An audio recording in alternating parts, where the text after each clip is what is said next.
space to speak your mind with Cornwall Mind for better mental health. I'm Richard, and this is the February show of A Space to Speak Your Mind. If you haven't heard us before, we're a radio show and podcast about mental health, made by people with lived experience, in association with Cornwall Mind. We do cover subjects that some listeners may find distressing, and for more information, help and support, you can visit cornwallmind.org. Thursday the 3rd of February was Time to Talk Day, a day to talk about mental health. And on the show, I'll be speaking to Dr. Sarah Jarvis about the importance of talking with your GP. Dennis Relojo-Howell, founder of Psychreg, will be talking about resilience. In the last in our End of Life series, I'll be talking to Andy Langford, the clinical director for Cruse bereavement support, on why people find it hard to talk to those who've recently lost someone. And nutritionalist and coach Claudia Smith will be talking about her own journey around mental health. But first, to recognise Time to Talk Day, I'd like to welcome Lisa to the show. Thanks for being here, Lisa. Thanks, Richard. It's a real pleasure, and it's something I've been looking forward to for a long time. So Time to Talk Day is a day to start a conversation around mental health and breaking the stigma around the subject. And I know you'd like to share your experience with others. Absolutely. It's so important to talk about how you're feeling rather than bottling it up. It's so important for you, and it's important for other people to hear it, because they might not know that you're struggling. You could put on a very, very brave face, and just hide it. So for me, it's easier to talk to some people than it is others, and you'll get to feel family members perhaps might not understand it so much, and it's kind of trying to educate them, but sometimes they're quite sort of old school. But I think it's just gently nudging them. I feel that with my husband and his family. They're quite pull yourself together sort of thing. But over the years, as they understand me as Lisa, they're understanding a bit more about mental health, and because it's so much more prevalent now than what it used to be. You're right. It's finding the person that you can trust, someone that you can speak to openly, and someone who's not going to judge you. So whether that be a family member, whether it be a friend, whether it be someone that you don't even know, because that can help sometimes, whether it's somebody that won't prejudge you because they don't know anything about you.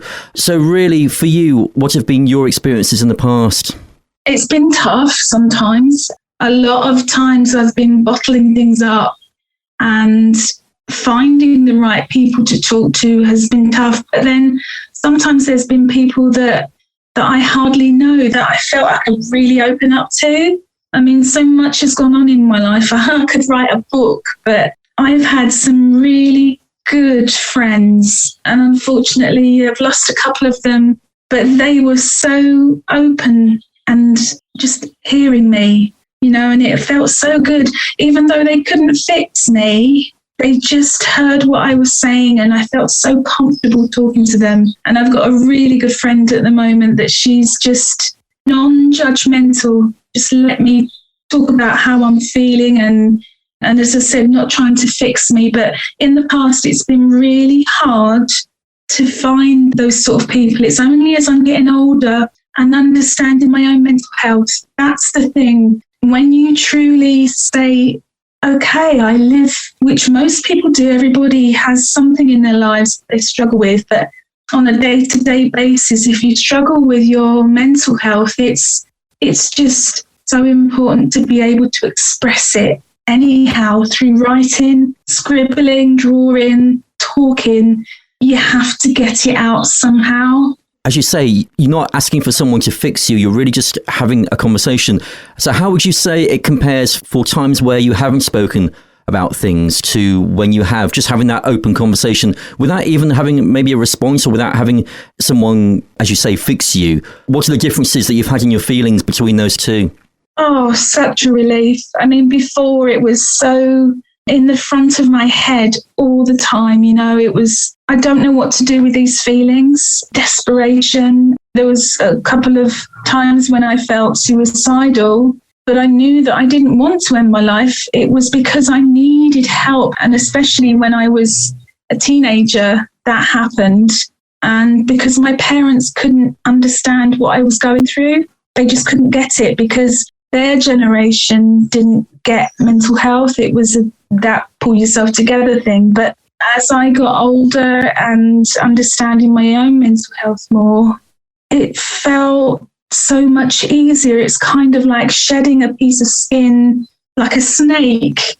The more I try and get it out, either through talking to people that I trust, or as I said, writing it down, it's just shedding that piece of skin that doesn't serve me, and having support from my doctor, which I have a great doctor, and counselling many years ago. I had about 5 years intense counselling because of what I've been through in my life.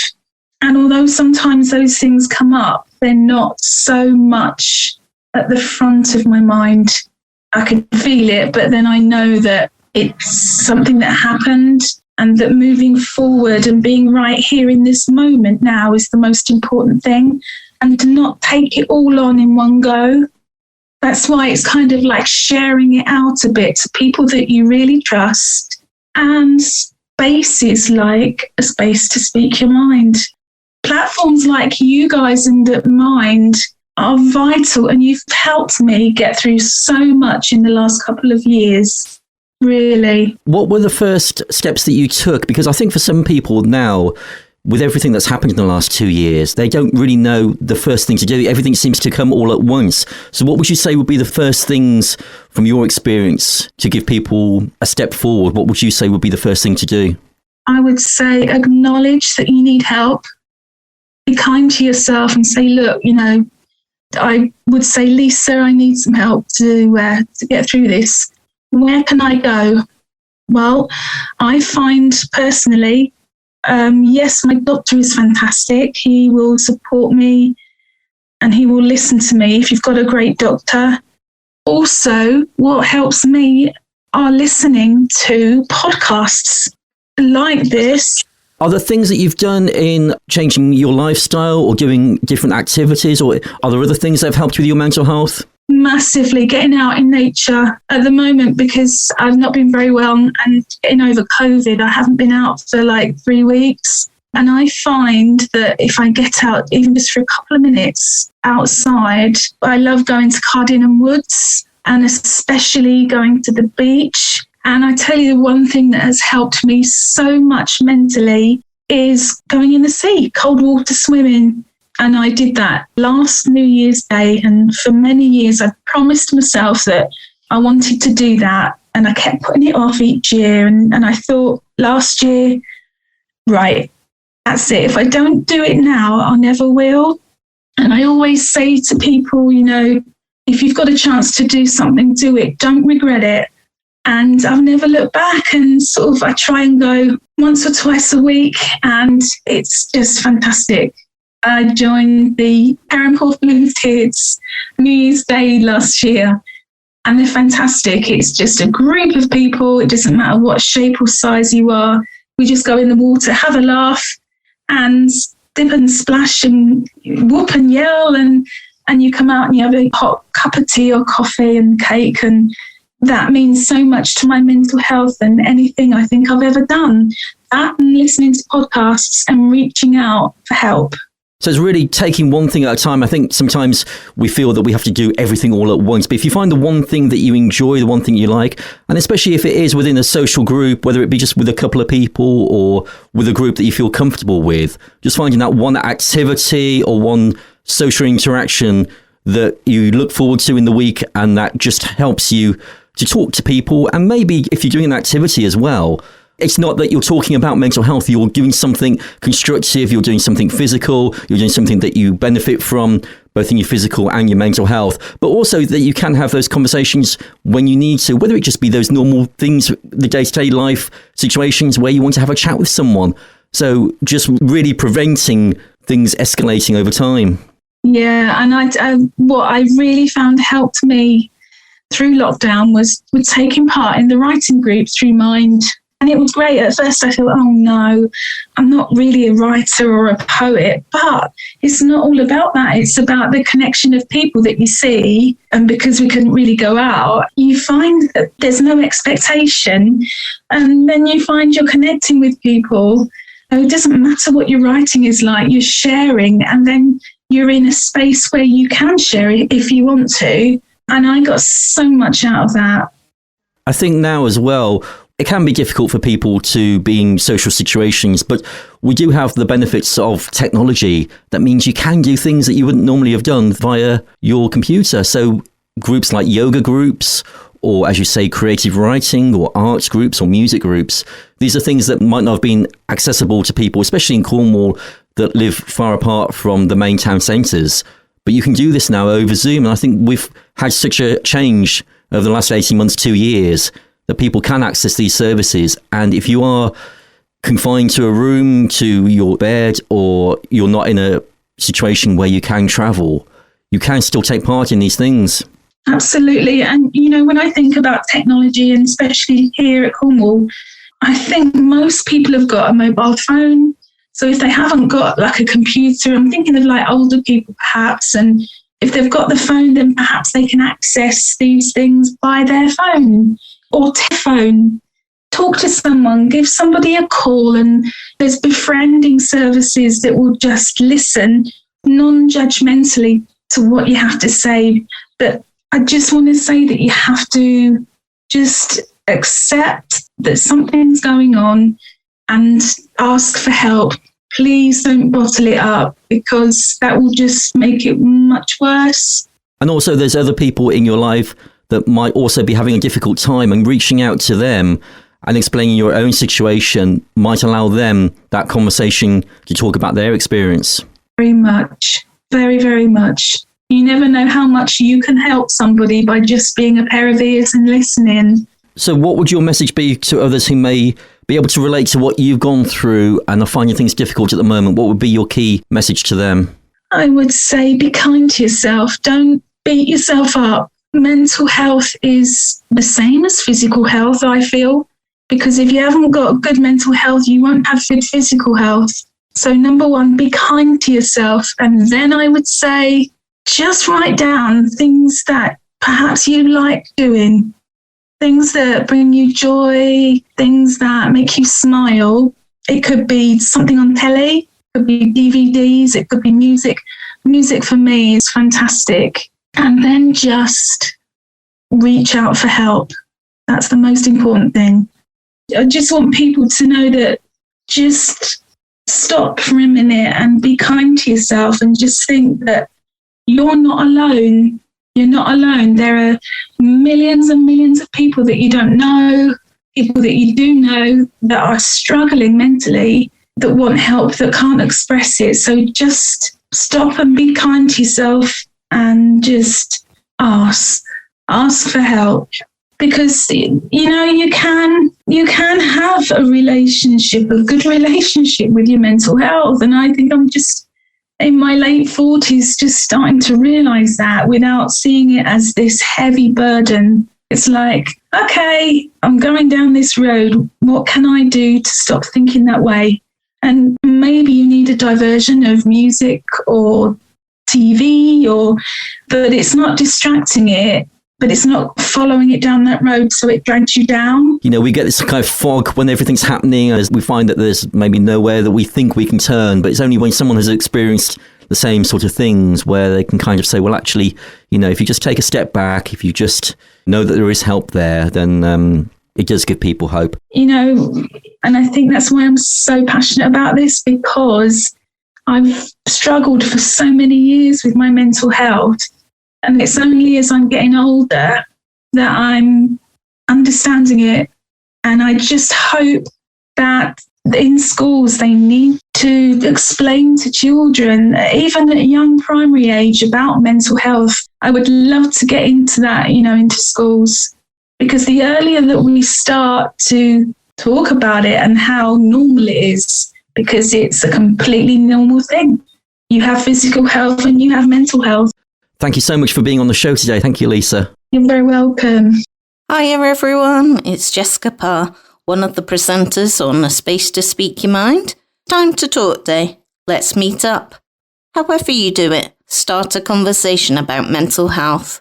Talk, listen, change lives in collaboration with Cornwall Mind. A space to speak your mind.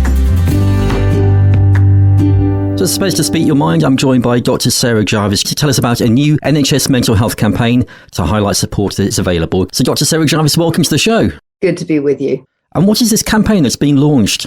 So this is a new NHS campaign. It's a mental health campaign which encourages anyone who's experiencing feelings of anxiety, depression, or other common mental health problems, and we know that there are a lot of them about, to seek help through the NHS. We want people to recognise that feelings of anxiety, depression, and so on can affect all of us, and that if you do need help with your mental health, either you can contact your GP practice who can refer you, or you can refer yourself at nhs.uk/help. Now, there could be lots of different ways that support could be offered to you. We know that it's effective, it's free, it's confidential, and it could be, for instance, in the form of one-to-one phone calls, it could be video consultations, or alternatively, there could be group work.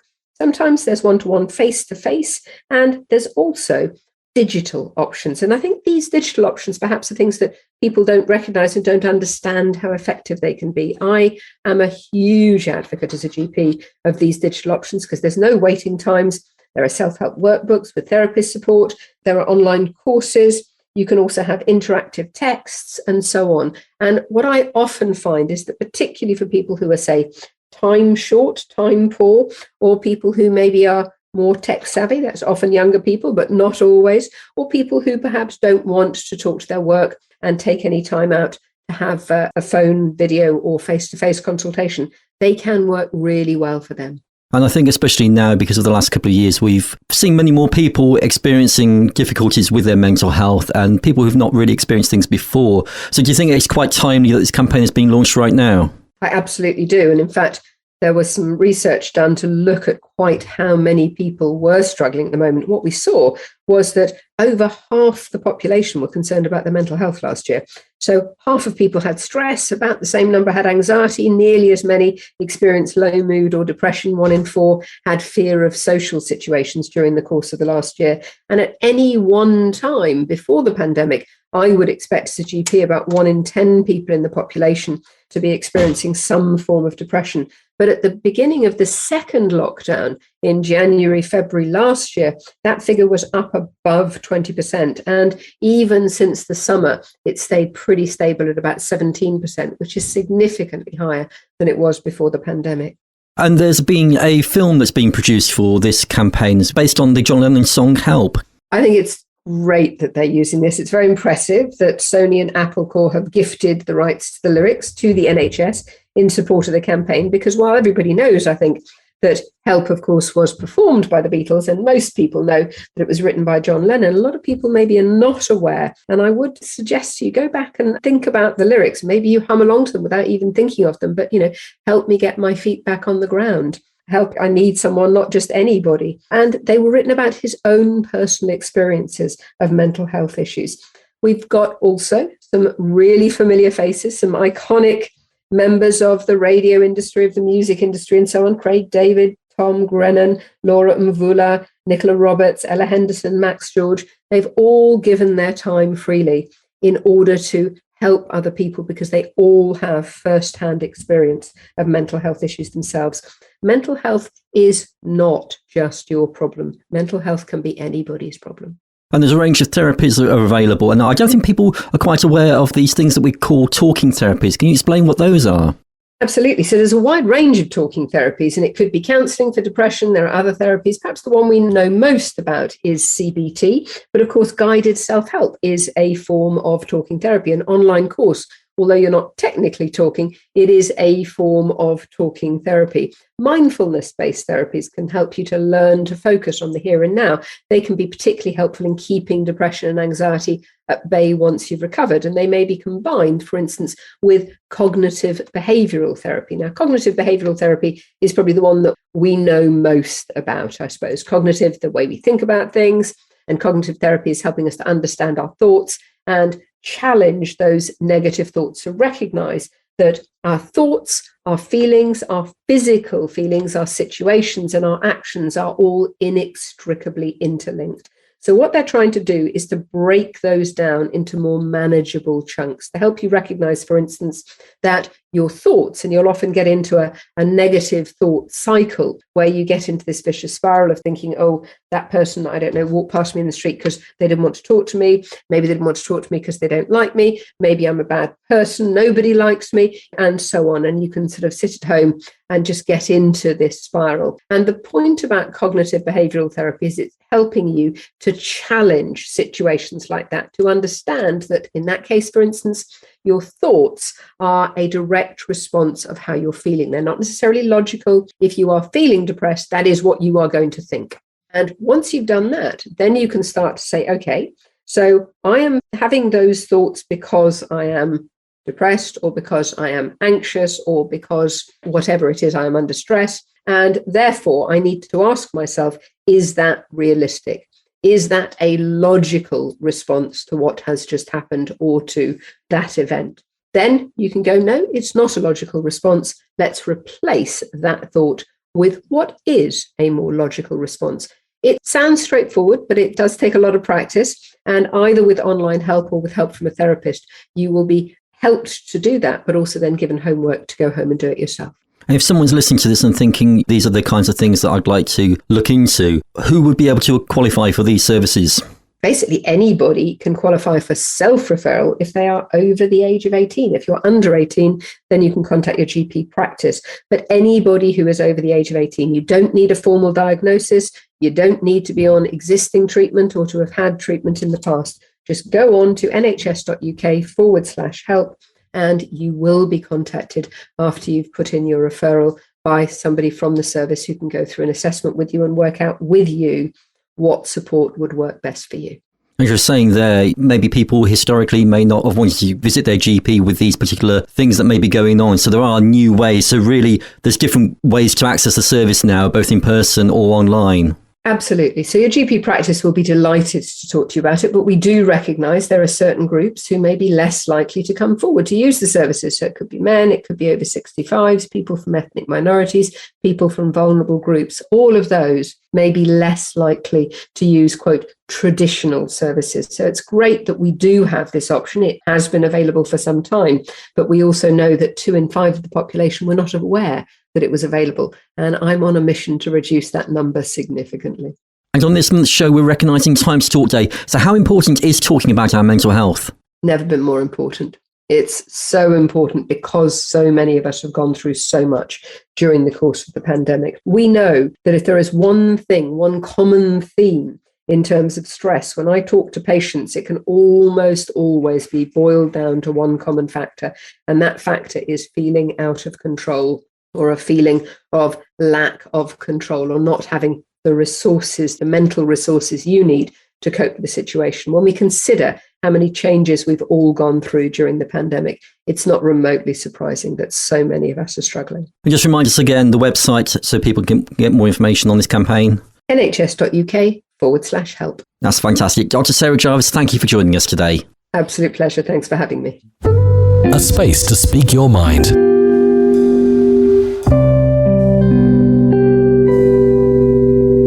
Right, my lovelies, it's Jess again. Just here to let you know that on Sunday, the 13th of February at 11 a.m, there's a Valentine's beach clean. The meet will be at Long Rock, and this is in association with Plastic Free Penzance, Surfers Against Sewage and Sustainable Penzance. All litter pickers will be provided gloves, hand sanitisers, bags, etc. But you're welcome to bring your own stuff if you want to. I find this kind of thing really valuable for my mental health. I absolutely love doing beach cleans. For one, you never know what you're going to find. It's really great and exciting. You could find some really interesting things. 2, you're just getting out, getting some fresh air. 3, you're getting exercise. 4, you're beside the sea. 5, you're meeting new people. 6, you're helping the environment. The reasons to do it are endless. Hope you're able to make it. If you can't make that one, feel free to have a little look on the internet. I'm sure there's lots more Love Your Beach cleans going on over the next few weeks. And also, don't just wait for them. Feel free to do any of your own unorganised beach cleans as well, if you feel safe and comfortable to do so. Thank Thank you, guys. A space to speak your mind with Cornwall Mind for better mental health. So Claudia Smith is a nutritionist and coach specialising in mental health based on the Isles of Scilly. Good to have you on the show, Claudia. Thanks so much, Richard. Nice to be able to chat to you about this. Now, you've had your own journey around poor mental health. So can you tell me a bit about that experience? Yeah, so I'm 31 right now. I'm back in my early 20s. So I was around 21, 22. Of course, I didn't realize it at the time, but I now look back and realize I slipped into depression for about 2 years. It was really, really bad depression. And actually just, for anyone listening who's had that experience themselves, my memory is really quite patchy. So there's loads of bits of that time in my life I just don't remember. It's like the memory's just gone, but it was really, really bad. It's interesting that you say that, actually, because that's something I've not really thought about before. I kind of think back to my own experiences, and there is things that I only get reminded of when something happens. And you're right, there are periods of time when anxiety and depression is most prevalent in your life. And it isn't really until later that you sort of go, oh, actually, I was experiencing that at the time, or those were the circumstances around that. So it's interesting that you say that. Yeah, absolutely. Absolutely. It's when when things make more sense, sort of in retrospect, and definitely. And sometimes, my partner will say, oh, do you remember going that trip? And I don't. And was it the circumstances at the time? Was it an event that happened, or was it just things that were going on, as most of us do find in our late teens and early 20s, just because there's so much of life that's affecting us that we do have those experiences, don't we? Whether it be through school and exams and going to university, or friendship groups and other things like that. But it does tend to be a time that these things manifest themselves. Definitely. And I mean, a lot of research points to the fact that often it starts in teenage years. But for me, I had a perfectly happy upbringing, including my teenage years, not a sign of kind of mental health issues. In fact, I was often described as the one who smiles a lot and who's happy. And so then when I was in my early 20s, certainly when I was really depressed, I would look at myself in the mirror and just get so upset just at who I was seeing, because it didn't reflect who I always felt I was. And I think for me at the time, I couldn't understand what was going on, because nothing traumatic had happened as such. There wasn't one particular thing. Nobody had died, I wasn't being bullied. I wasn't losing all hope for my future. Nothing as such had really happened that made me really think, oh, this is why, which of course that makes it harder. If you don't know why, then those thoughts that come up when you're depressed, thoughts of there's something wrong with me, like fundamentally wrong with me, that really stings and hurts, because I couldn't explain it at the time. It's now where I look back and actually realize, there were a lot of things all coming together. So it wasn't just one thing. And also you're saying there about, for everyone else that might be looking in, you may be feeling a certain way and you're thinking, oh my gosh, everyone must be looking at me and seeing the way that I am, whether I'm anxious or feeling this depression. But as you say, for many people looking at you, they don't see these symptoms at all. And as you say, you can be that happy person, as many of us are in our general daily life. But we've got all these things that are going on that we're just so worried about, and we're thinking that everyone's looking at us and everyone's seeing how we're feeling, when really they're not. And you're right, those are the people that are the smiling, happy people that you wouldn't even know that these things are going on with them. Absolutely. Yeah, absolutely. And nobody knew at the time. My partner knew because he lived with me and he saw it. And that was it. I didn't open up to someone until I was already on my way out of depression. And then that was so helpful, because guess what? This, who's now quite a good friend in my life, she then told me about her own mental health struggles in the past. And that was such a healing experience, to be able to share that with someone, and then to be heard and to be listened to. And then for that person to tell you about their own struggles, and you just really feel like, yeah, I'm not on my own. And no, nothing's really wrong with me. This is just being human. And sometimes that's hard. And especially that is the thing, that when we do talk about it, especially now we're talking about Time to Talk Day, that when we have these conversations, we find that so many people around us are experiencing the same things that we are. And when we just talk about it and break that stigma, we suddenly find that actually we're all kind of in the same boat and we're all having these experiences. And that almost in itself, just having the conversation, kind of neutralizes or at least lessens some of the feelings that we're having and takes us on to the journey of recovery. Definitely. Mental health exists on a continuum. You're not just kind of either mentally really, really well or either really, really, really unwell.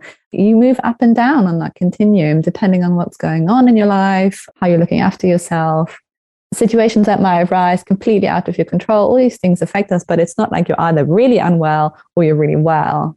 And what were the steps that you took when you recognised that you were going through a difficult time to get to that recovery? You mentioned there about talking to somebody else. I don't know whether that was the initial step, but were there other things that you then maybe researched or spoke about or learned, or did you go to see someone?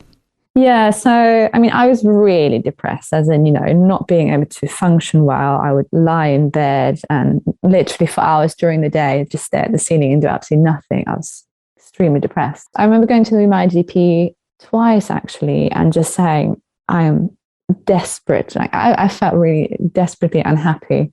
And not just unhappy, depressed. Really, really depressed. And I couldn't function. And I was given both times a prescription for antidepressants. And I remember taking them the first time and I was really hesitant. I was nervous about side effects, like a lot of people are, but I remember taking it. And I remember in that moment of swallowing the pill, I just felt a sense of relief and feeling almost immediately better, which of course isn't actually possible, from a sort of chemical perspective. These things take time.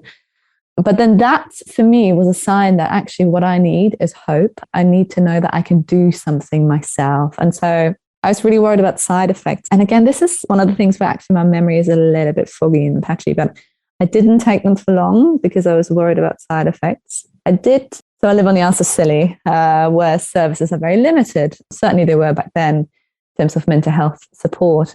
But I remember traveling to the mainland. I was in Devon and I contacted a private counsellor, and paying her for a session or two. But unfortunately, we just didn't really click. And I now look back and think, if only I had tried someone else. But for me, what ended up happening, and this is perhaps slightly unusual, it is now being talked about more and more and more. And this is what I do with my work. I stumbled about a book on nutrition because at the time, not only was I depressed, but I also couldn't sleep well. I always had eczema on my hands, so this really kind of itchy, inflammatory skin condition from my birth onwards. But when I was in my early 20s and when I was depressed, it was extremely bad. And it had spread just from my hands onto my face and my arms and my legs. And I also had really sharp hip pain. And I was reacting to loads of foods. I just noticed they would make my skin itch even more. So I had loads of food reactions. And I remember just thinking, what on earth is happening? I'm 21, 22, 23. I should be healthy and thriving. And I couldn't really walk at times because the hip pain was so bad. And then my mental health was poor. I was just staring at the ceiling in bed. And I would look at my skin. And of course, that knocks your confidence. And the things were really bad, both mental health-wise and physical health-wise. And I stumbled upon this book on nutrition. And it really was. It sounds cheesy, but it really was a light bulb moment where I realized, oh, hang on. This man here, Patrick Holford, he's quite well known in the field of nutritional therapy. He's suggesting there might be a reason why not only was I depressed, but I also couldn't sleep well and my skin was inflamed and I had hip pain and I had food reactions. So when I understood that, hey, there might be a link here, what's underlying all of those things, then that gave me a sense of hope and also a sense of agency. There is something I can do here because, nutrition is something we have to eat 3 times a day. Most of us do that 3 times a day, every single day. It's something we have to do. So it's something I can so easily change. And really, it was then nutrition that was the first step in my recovery journey. And it made an incredible impact. Sometimes I'm still kind of almost in shock, thinking, wow, this made such a difference. And then other things followed on. So for me, I then started running. I'd never considered myself a sporty person. So it felt weird in the beginning, but my mood, and I mean, the evidence is there now, and people know this anecdotally, exercising, is so good for your mental health. And that's what I was feeling. So I'd really worked on my diet, which meant my skin issues reduced, my hip pain reduced when I started taking certain supplements. I started to sleep better, and then I started exercising. And just those things alone really gave me the sense of, oh my God, I can do things about my health, including my mental health. And then those things kind of, we all know about downward spirals, but actually I was creating my own upward spirals and regaining hope and getting better. That's so interesting when you say that, because that mirrors so much of my experience as well. Because for me, I wasn't sporty at all. I didn't like sport. The experience through school was a very bad one. And as far as running, the thought of having to do a cross country or anything like that was something I just dreaded. But now, very similar to you, a couple of years ago, I started running just because it was the winter months. And I find during the winter period, that's just not a very good time. And being down here in Cornwall, having the open spaces, I got hooked. And the first couple of weeks was difficult. And I was only able to make it around the corner. I couldn't go up hills or anything like that. And it was giving myself something to do, making my mind active, being outdoors. And then I got to enjoy it. And now I run probably 3 or 4 times a week. And that was my big revelation. And you're so right, the exercise, and it doesn't have to be something big, and it can seem quite daunting for people when they think about doing exercise, but it can be just those small steps that give you a kind of different lookout on the world. And especially as you're saying with diet, because you're putting so much into your body, what you put into your body obviously then affects both your physical and your mental health. So yes, absolutely, those are definitely key things.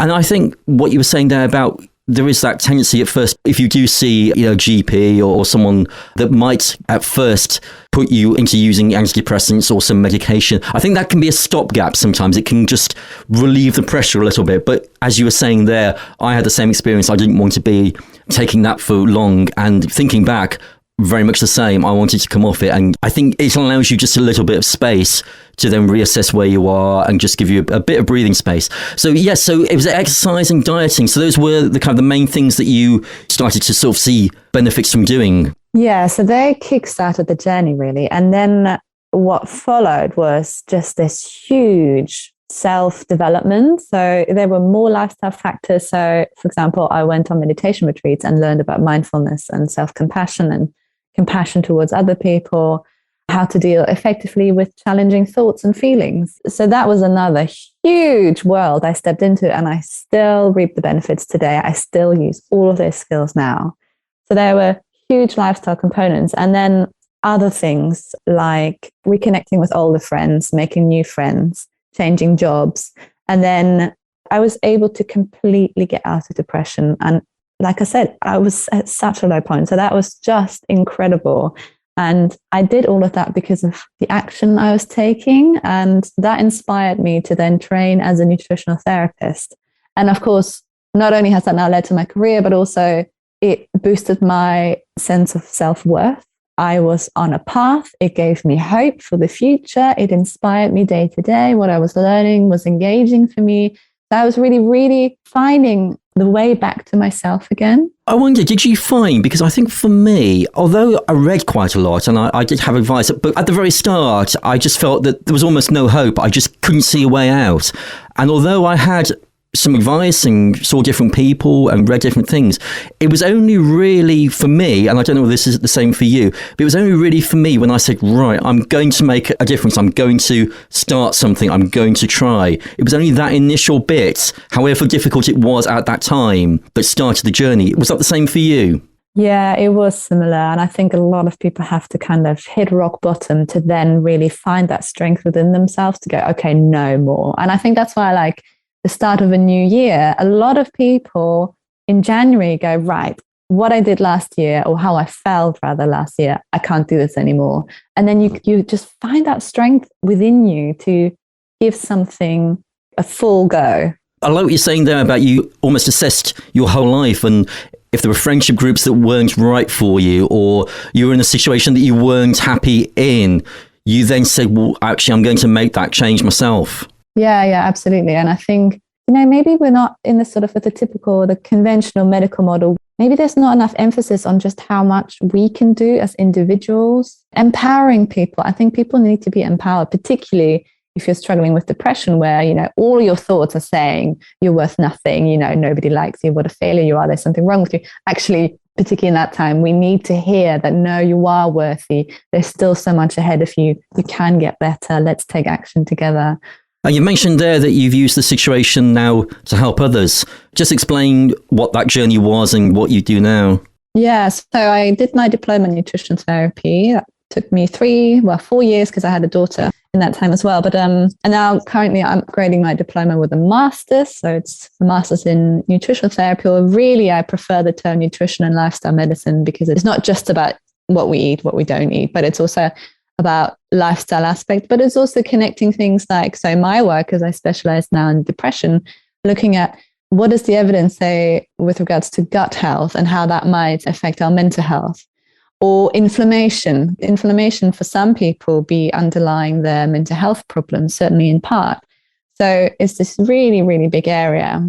Again, it's empowering people to make changes in how they live their lives through nutrition, through exercise, through stress management, through supplements and herbs as well, improving sleep. And then what I also trained in then was coaching with a focus on positive psychology. So that's all about looking at, we're so used to thinking what makes us unwell, whereas actually we also need to spend time considering what makes you well, what makes you as an individual thrive in life, what adds meaning and purpose to your life, and then how can we have more of that in your life. So I've done that as well, all more or less based here on the Isles of Scilly, and I've done some counselling training, just completing that at the moment as well, the level 3. And initially when I trained as a nutrition therapist, I was just kind of working with anyone and everyone, because you can use it for all sorts of conditions or health problems. But really, I was dissatisfied, and I knew that I wanted to specialize in mental health. That's my passion. It's also my own experience. And I know it's a really underrated tool. So I really wanted to push that more. And I had to find a lot of courage in myself to specialize in depression, but I did it and I just love it. And so I've done that for 2-3 years now. And I feel really, really grateful to be able to work in a field that just fills me with joy. It's challenging, but I love it. I really do. Oh, that's amazing. As you say, you're based in the Isles of Scilly, but you do offer services if people were to come to you either through your website or in contact with you. So what kind of services would you provide if someone was to get in contact with you? Yeah, so I offer Zoom consultation sessions. So they're an hour long, and typically I see people every week for quite a few weeks. So it really depends on the individual. The whole point is that this is personalized to the individual. So all my clients, they all suffer from depression, but really they all will have different kind of root causes. And in the beginning, we try and understand what are the possible root causes. And there's always multiple ones. What I've seen so far, I just really don't think there's only one reason why someone's depressed. And sometimes you will never fully know, right? I mean, the research still isn't exactly clear, but looking at the different factors, what is your lifestyle like? What's your diet like? What are your stress levels like? Have you got meaning and purpose in your life? What was kind of your upbringing like? Have you got friendships? All kinds of things. So really looking at an individual in a very, very holistic way. And then really using those lifestyle factors. So this is where the coaching comes in, with those weekly sessions. What can we do in terms of your diet to support your brain function? Do we need to look at what other physical symptoms you've got? Say I get a female client with really bad PMS, or someone with really bad skin issues, as was my own case, or gut issues. So we want to address those, looking at stress management. But then a lot of work also is around getting people to value themselves more. So compassion, mindfulness, I teach about those things.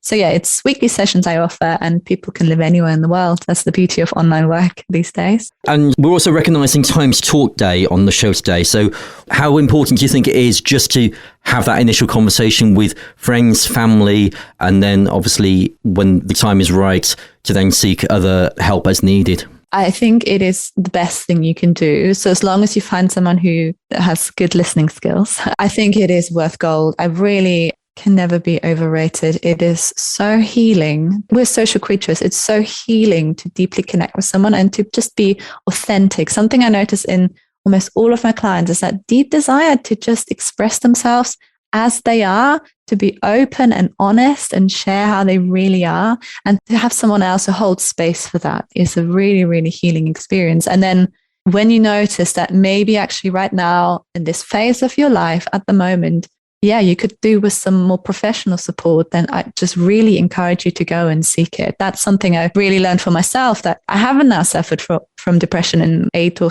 whatever years. But I'm not going to shy away from getting help in the future, because don't prolong your suffering unnecessarily. And if people have been inspired by what you've said today and listening to your story there and wish to get in contact with you, is there a way they can do that? Have you got a website address? Yeah, so it's claudiasmithwellbeing.com. On the website, they can also find a free download, a PDF I've created with more information on my approach to depression. And I have my own podcast show. And yeah, you'll find lots of information on my website. That's great. And we'll put those notes in our podcast as well, so people can click on and find out more from you. But for now, Claudia Smith, thank you so much for joining us today. Thank you so much, Richard. It's been a joy. A space to speak your mind. It's a space to speak your mind, and we're recognising Time to Talk Day. And in a recent survey, almost half of UK adults feel unprepared in knowing how to support someone who has experienced the death of a loved one. And 12% have gone out of their way to avoid someone who is recently bereaved because they don't know what to say. Joining me now is Andy Langford, who's the Clinical Director for Cruse Bereavement Support. Good to have you on the show, Andy. Thank you, Richard. It's good to be here. So we're talking about end of life, and why do people struggle so much to talk to those that have lost someone? Well, as we know, bereavement is a difficult thing to talk about and to think about. It's often painful for people. What we know at Cruse and what Co-op has found, because we're in partnership and Co-op have recently a fantastic piece of research that really does reveal the extent of how difficult people feel it is to talk about death and bereavement. So less than half of people, just a little less, feel unprepared to talk with someone about the death of their loved one. Some to the extent whereby they literally cross over the road in order to avoid it. But it's difficult, I think, because it affects us so personally. We'll all experience the death of someone close eventually, if we haven't already. And we will all, at some point, die and then leave people behind whom we love. And we would want them supported too. And so I think it affects us all on a very deep and personal level, even if sometimes we don't acknowledge or realise it. Do you think it's sometimes that we worry that we're going to say the wrong thing? So in essence, we say nothing at all?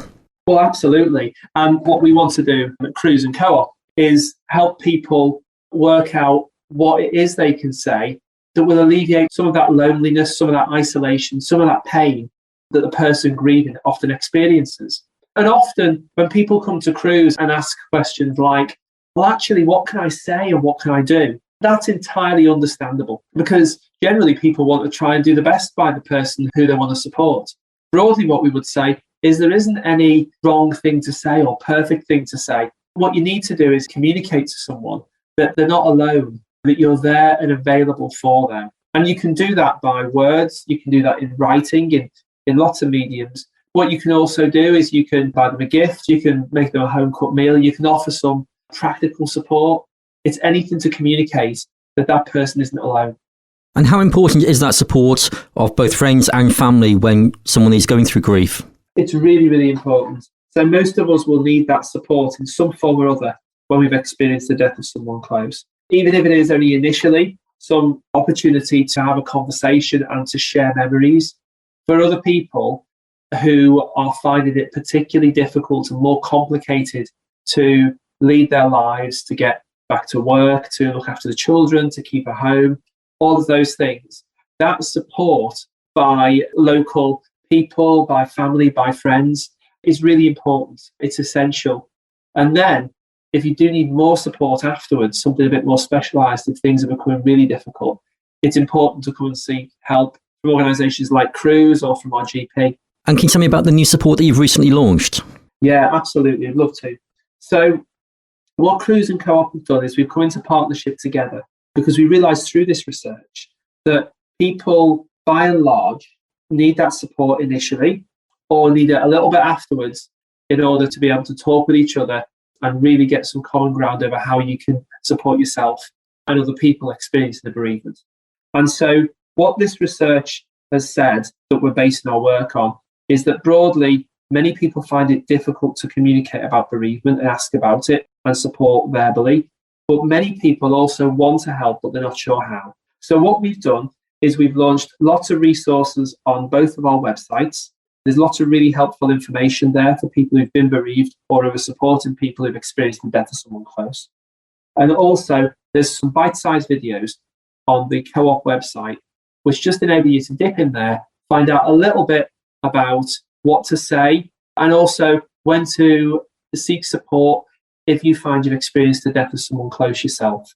These videos are literally a minute long. They're just easy to dip in and out of. And so there's some really useful resources there. What we're also doing is working in 4 locations throughout the UK to pilot some approaches around how communities and people in communities can talk with each other about bereavement. We're going to be focusing on diverse communities as well. So how do we talk about bereavement when we're from different cultures? And how do we talk across cultures at that, so that we can all reach some mutual understanding about how we support each other and ourselves during bereavement? And where can people go to get this information from you? So there's two places. The information that you can obtain is on the Co-op website. So that's coop.co.uk/grief support. That also includes the videos. And then on the Cruse website, there's lots of information there, plus access to our national helpline and our web chat service. And what would be your one sort of takeaway or one thought for someone who has someone in their life that has had bereavement? What would be your one piece of advice maybe, or information that you would say to them? No one should experience grief and suffer alone. And you're in a great position to be able to reach out and just express that you're there for them. Andy Langford, Clinical Director for Cruse Bereavement Support, thank you so much for joining us. A space to speak your mind.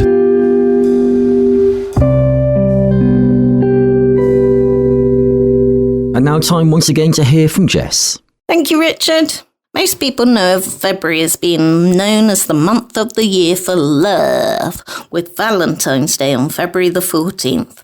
Love is many things and can mean very different things to each and every one of us, because love is unique, just as we are.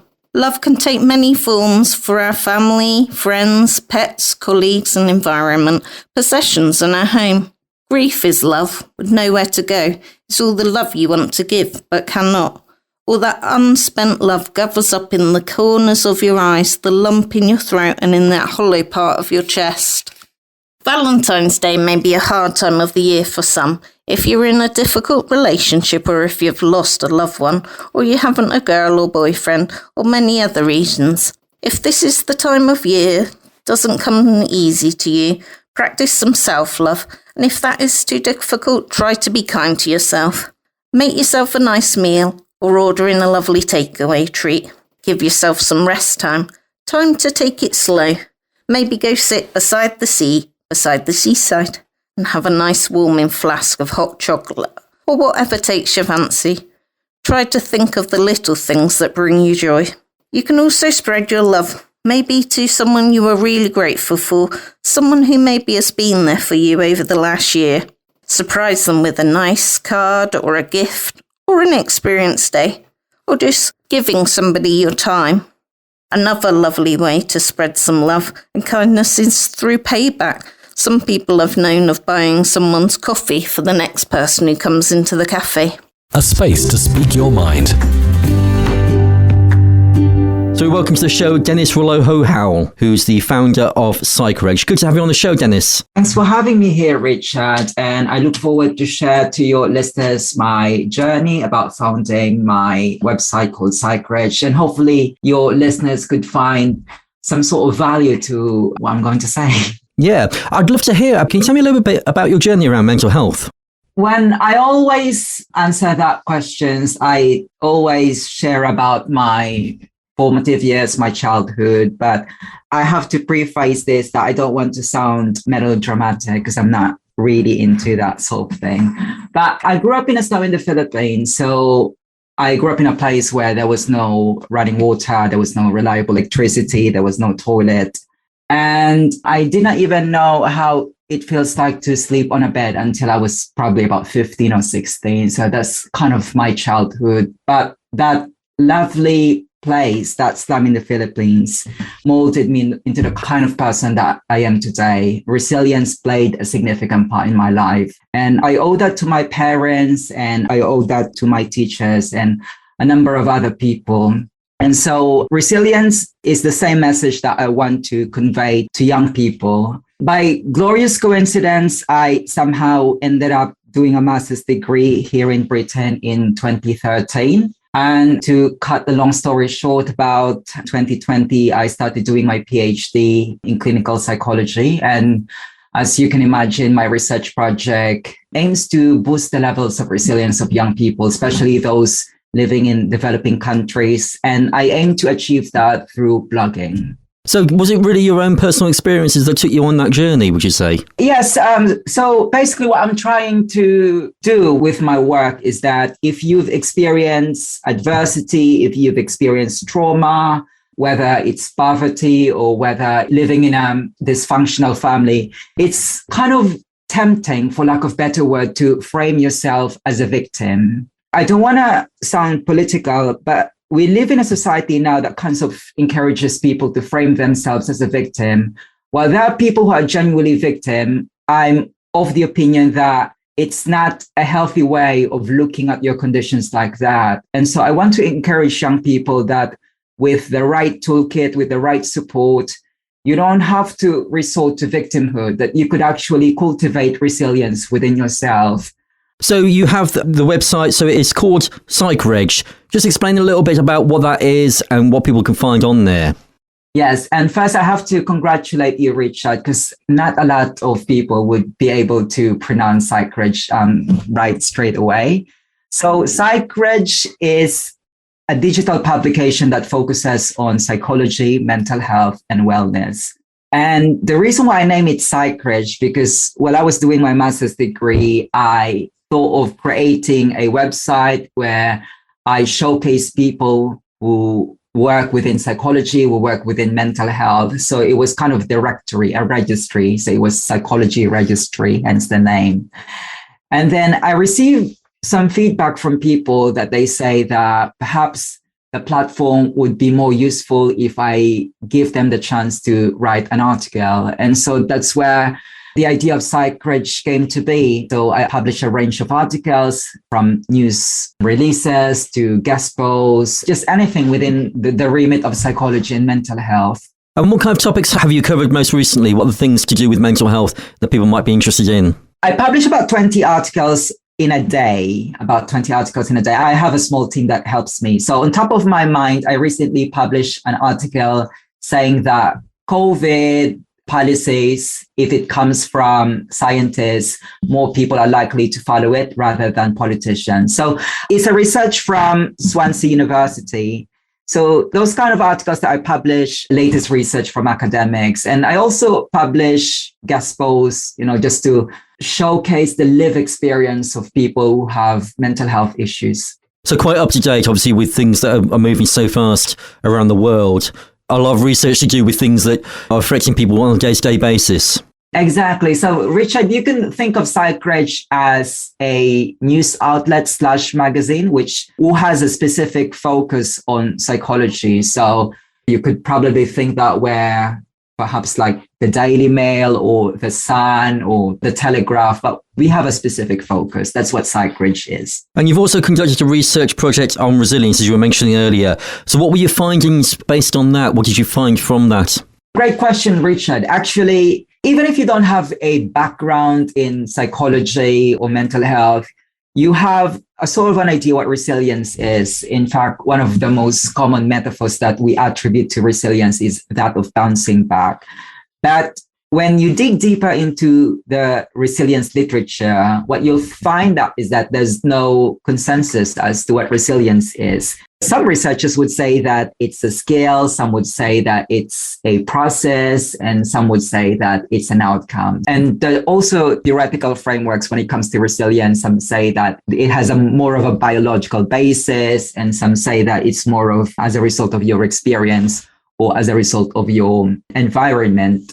There's no consensus to that. So I'm just leaning towards my own orientation. And I think that it's more salubrious, more healthy giving if we convey the message that resilience is actually a skill. If you frame resilience that way, then people would realize that since it's a skill, it's something that I could cultivate. It's something that I could learn. And with the right toolkit, be it, in the form of digital media, be it in the form of some artistic endeavors, or be it sports, perhaps that would help you cultivate resilience. That's interesting that you say that about whether it is something that we're born with or is something that sort of comes to us. I kind of wonder whether people that have had more experience become more resilient, or is it something that sometimes I think, especially with around mental health, when we've had experiences in the past, we build up a resilience within ourselves that we can tackle other things that come later in life, maybe. Yes, that's perfectly right, Richard. And there are actually scientific literatures that support what you just said. There's some experiment that when they expose rats to stress, it makes them more resilient. And you could also see that with people, those who have experienced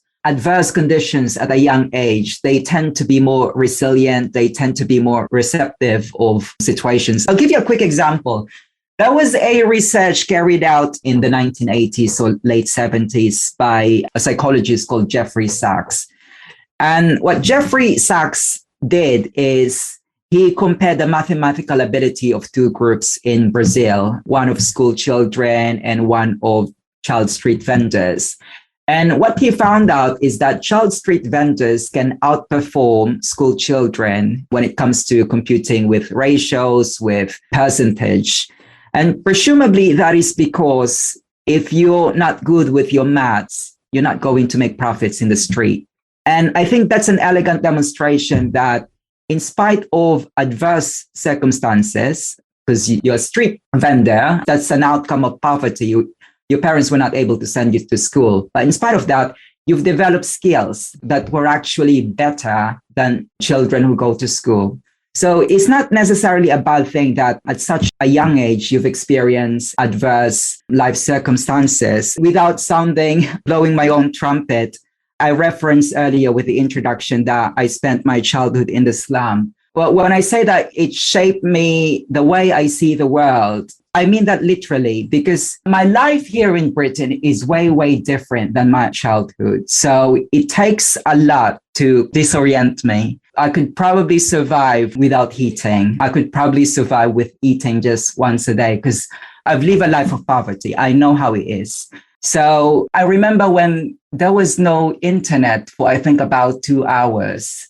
I just try to remind myself that internet is just a luxury. In the other parts of the world, there are people who've got nothing to eat. There are people who don't have clean water. So I think experience something bad at an earlier point in your life, it allows you to put things into perspective in the future. I'm just wondering, I mean, you've said about people that maybe have had a poor childhood that then use that as a resilience method in later life. I'm wondering whether maybe the opposite is true, that sometimes people who may have had a more affluent childhood but then fall on harder times, when you find yourself in that situation, there's something inside you that almost, there's a base instinct that comes up to the front that allows you to cope in certain situations. Yes, there is such a thing as vicarious learning. So even though you don't have, shall we say, like a prior experience of traumatic experiences, you learn from other people who have undergone those situations, that there are things that you can do. Let's say, for instance, those Holocaust victims, the life that they live, it's very adverse situation. And you realize that, how would I live if I was in that situation? So you kind of relate to other people. Because I'm just thinking, bringing this back to sort of mental health, I think for people that are experiencing poor mental health for the first time, as opposed to someone that may have experienced it in the past, we've all had to go through this journey over the last couple of years, and we've all kind of found our own resilience. For someone that is finding things maybe difficult at the moment or having poor mental health, kind of what you would say as far as what their resilience might be and things that they can help themselves build up a resilience over time. Are there things that you can do to actually improve your resilience? Yeah, other things that you can do to improve your resilience, because there are wonderful resources now on the internet which you can benefit from. When it comes to cultivating your resilience, obviously there's Mind, which is the leading mental health charity in Britain. You've got fantastic resources. Also, it's good that we can learn from other people's lived experience. That social media, the internet has opened a wide space where we can generate conversations and learn from each other. So I think, yes, coming to an earlier point that I said earlier, vicarious learning. So you learn from other people through their experience of how it is to experience mental health issues. And I think that's a powerful way of cultivating resilience, whether it's your first time to experience mental health issues. And we're recognising Time to Talk Day, which is a big day to sort of talk about mental health and to have those kind of shared experiences. So I'm just wondering, as a blogger yourself, You're obviously promoting the psychological benefits of blogging. I'm just wondering, as far as talking about mental health and blogging about it, just what those benefits are and how that supports people. So, Richard, I did a research project during my MSc about expressive writing, and that's where the idea of blogging came from. So, expressive writing is something that predates the internet. So, the idea is if you allow people to express themselves through writing those traumatic experiences, it can offer them a range of psychological benefits, ranging from managing their anxiety or promoting good sleep or lowering their blood pressure. So since I'm a blogger myself, I thought that, yes, expressive writing is good, but there's internet now, and I think you'll rarely find people keeping a traditional journal with pen and paper. We tend to publicize everything now on social media, on blogs or on TikTok. So I was just kind of modernizing what was already popularized during the 1980s. And so I came the idea of blogging. And the difference with blogging is that there's more a sense of community, because the idea of keeping a journal is more private, whereas with blogging, you engage with other people, people can see what you've written, and you can also leave comments and you can receive comments. So that's the idea that I'm working on with my research projects. I'm exploring whether it's really a viable intervention tool. So I'm working with two groups. The first group is with adolescents in the Philippines, and then the second group is young people in Malaysia. So I'm just exploring what are the factors that would contribute to making a blogging intervention successful in boosting levels of resilience. And as well as your blogging, you're also on YouTube, and there's various ways that people can access the information that you've got out there. So just let people know where they can find your YouTube channel. Yeah, so it's 2022 now, so everyone's got a podcast. About 3 years ago, I launched a show called DRH Show. So if they just pop that in YouTube, DRH Show, my initials, then it's Relojo-Howell, DRH Show. They'll see that I'll interview a range of people, pretty much like what you're doing, Richard. So I speak to a range of people about psychology, mental health, and wellness. And on top of that, I also publish audio reads. That's where I ask writers, those people who contribute to Psychreg, if they can kindly read out the articles that they've written. And that's to help those people who've got reading difficulties. So that's what I do with my YouTube channel. What we'll do is we'll link those channels that you've just mentioned as well on our podcast and on our website so people can access those. But for now, thank you so much for being with us. Thank you, Richard. It's a pleasure being here on A Space to Speak Your Mind. That's all for this month. And don't forget, for support and more information for better mental health, visit the Cornwall Mind website, cornwallmind.org, or call the Mind helpline during office hours on 0300 123 3393. And you can call the Samaritans anytime for free on 116 123. We look forward to you being with us next month. And don't forget, you can be part of the show. Just get in contact with us on email, aspacetospeakyourmind@gmail.com. And you can follow us on Twitter @aspacetospeak, or like us on Facebook. A space to speak your mind with Cornwall Mind for better mental health.